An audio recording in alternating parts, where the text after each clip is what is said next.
Rams earlier this week has drawn a lot of interest from a lot of teams. Adam Schefter reporting just before we came on the air that the Cowboys have shown interest and are a sleeper team to watch.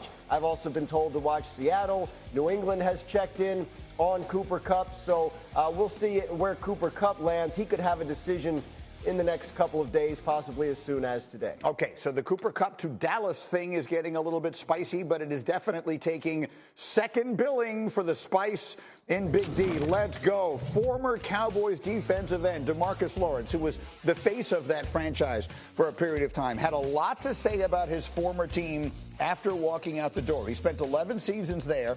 Now he signs a 3-year, $42 million deal with the Seahawks. And in an interview in Seattle, he did not hold back. Listen. Dallas is my home. I made my home there. You know, my family lives there. You know, I'm forever going to be there. But, you know, I know for sure I'm not going to win a Super Bowl there. So, yeah. We here. Okay. So now I'm listening. And so was Micah Parsons. And you know Micah is going to have something to say. He posted, "This is what rejection and envy look like. This some clown stuff." Yeah. Well, Lawrence didn't let that one go unchecked. He responded, "Calling me a clown won't change the fact that I told the truth. Maybe if you spent less time tweeting and more time winning, I wouldn't have left."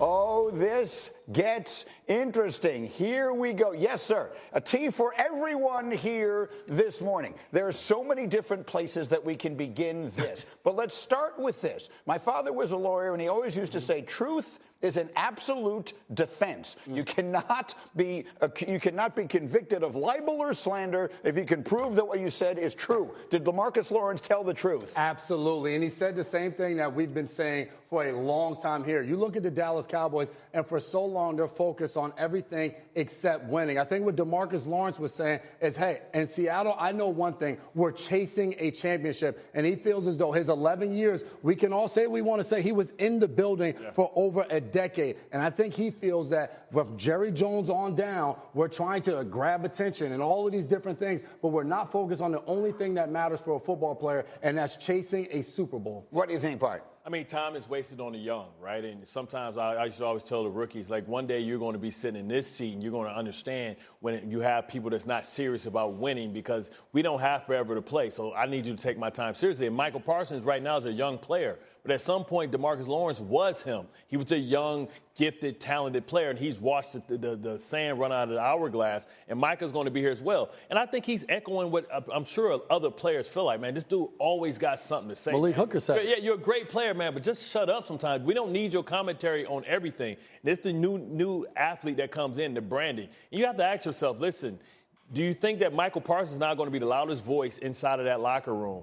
Is this the right type of message you want to send out, that you're a Twitter thug or whatever that is? So look, there's two separate parts of this.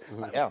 Micah, yes, we have all been critical of him. I don't really have a problem with him defending his own team, but I get that part of it. But there are really two separate conversations to be had. There's what DeMarcus Lawrence said initially, and then there's the response involving Micah. Let's deal in the first part first. Sure. Dan, we have sat here saying, and by we, I mean me and practically everyone else who comes in here, talking about how the Cowboys are about attention. They're not about winning. They're not really, they selectively aggressive and all in and all the different things that they have said. And that has all come from outside the house. I'll never forget Michael Strahan on Fox when they lost in that playoff game 2 years ago, sort of issuing a plea to Jerry Jones when the game was over, saying, please stop treating this like it's a show. Please stop treating your players like they're actors. Please start treating this like it's a football team, like it's a competitive business as opposed to, show business, which we all understand that on some level it is, and that has made Jerry Jones a very rich man. All those things have come from outside the house. Now, I understand DeMarcus Lawrence is now out the door. Right. But this feels like the closest it has come, to my knowledge, to coming from inside the house. the recognition that there are people in that building who realize what we're doing here is not really focused on winning. You feel like you've heard bits and pieces of it, like Dalton Schultz, when he signed with Houston, talked about how the tours that went through and how distracting that could be. Right. But to come out and say, I know I was never going to win a Super Bowl there, I mean, that's a different level. So the issue, if you're the Cowboys, is outside perception, right? What kind of, if I'm trying to attract players to my organization over the coming years, is there now this perception that you can't win the Super Bowl if you go to Dallas? They've won a lot of games. They won a lot of games while DeMarcus Lawrence was on their team. But they did not win a lot of playoff games. So is there some sort of structural flaw in their building, in the way they operate, that prevents them, a good team, from becoming a championship team? It's hard to quantify that, and a lot of times postseason success can be kind of, a little bit random. But 30 years without being in the NFC Championship game, it starts to feed a perception that there's something wrong there that prevents it. And for a player, a week after leaving the organization, to come right out and say it just flat out, that is not going to help fight that perception. The one thing I will say, if I'm in that Cowboys locker room, I'm looking at whether it is Tank Lawrence, whether it is Dalton Schultz. These guys are saying that on their way out. So if you have to find a way to continue to push forward and say, you know what, ignore the noise, they weren't saying that when they were in the building. So if I'm a player on that team and you're looking at Tank Lawrence, and some of this I look at, and maybe I just aged out, obviously, from playing, but even personality-wise, at some point you had group chats where you didn't go on Twitter, you didn't go out there in the public, and as a player on that team in that position group, you might would hit Tank Lawrence and like, dude, really? Like, if you felt that way, you were the leader here in this locker room. Why weren't you saying that while you were here to try to change the culture? How can you say that when it starts at the top with the owner having a radio show? Like, he's setting the tempo and the culture within the building. But why say it when you leave?